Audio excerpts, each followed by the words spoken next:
My name's Oscar. I'm here with my brother Vic, and I am replanting some chestnut trees.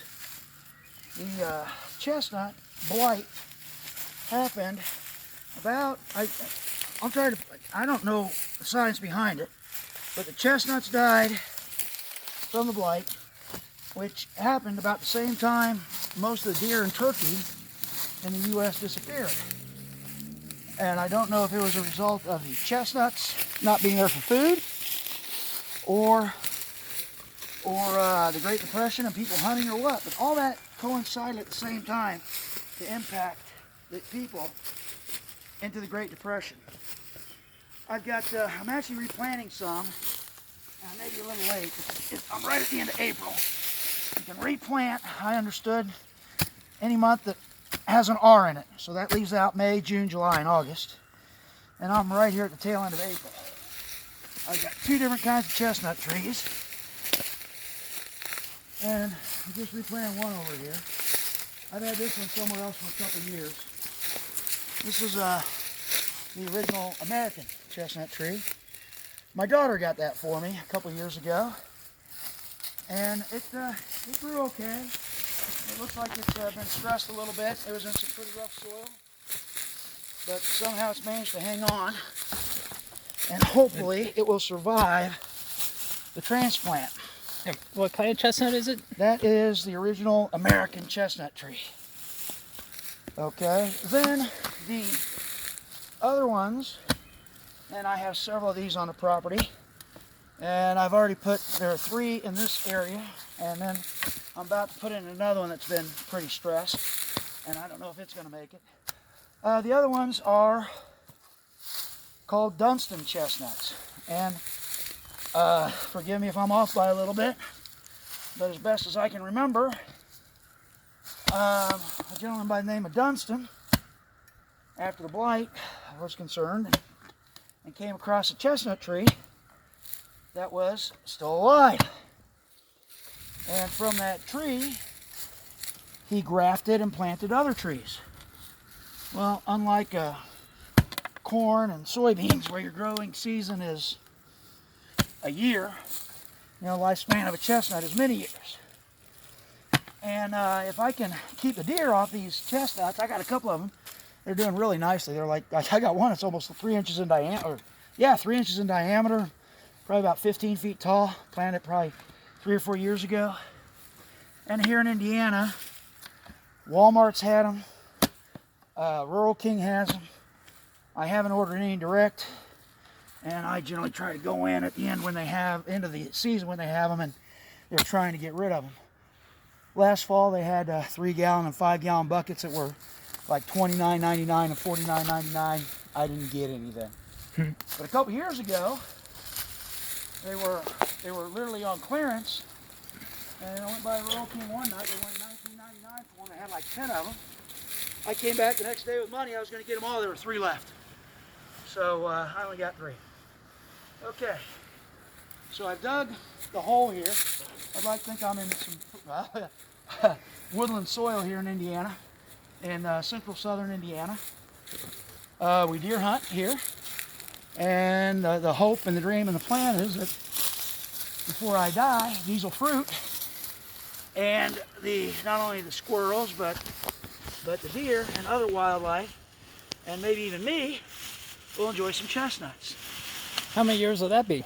Well, I think I read that it might take 10 to 15, about 8 to 10 years.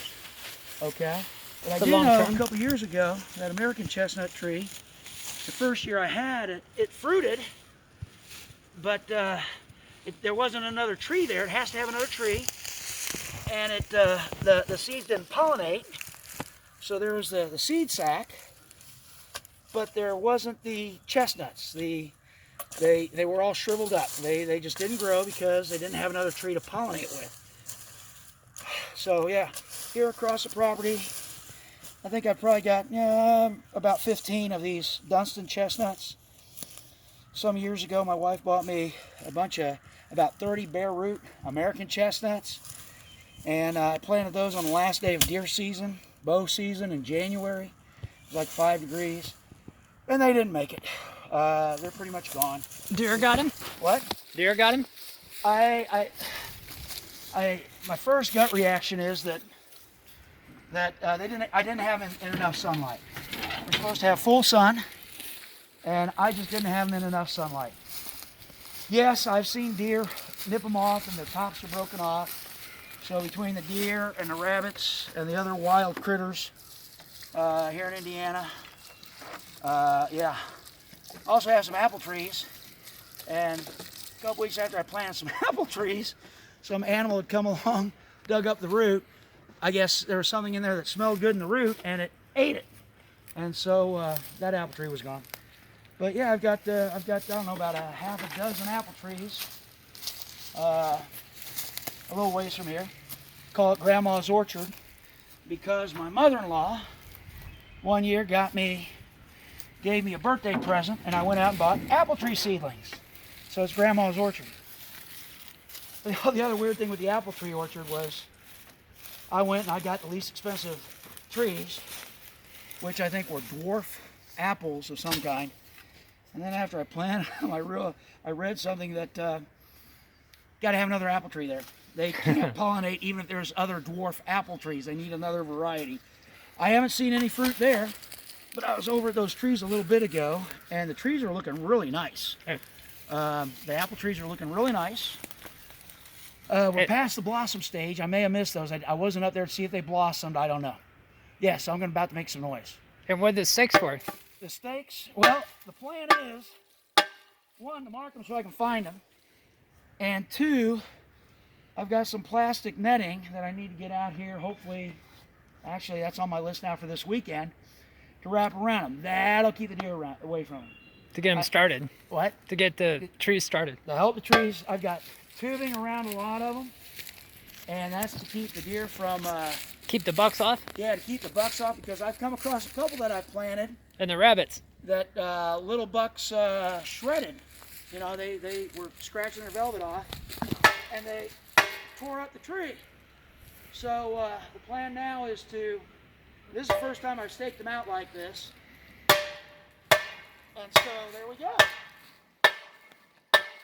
All right. Hopefully when I come back in a couple days, the trees aren't crashed. And the other thing about the apple trees is they're scent. So even though they may not have fruit, I guess they still smell like apples. And the deer like those, and they will eat those down to the nub.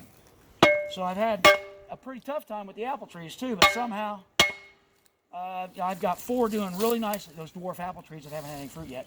But I have some other apple trees around them now. Okay, good.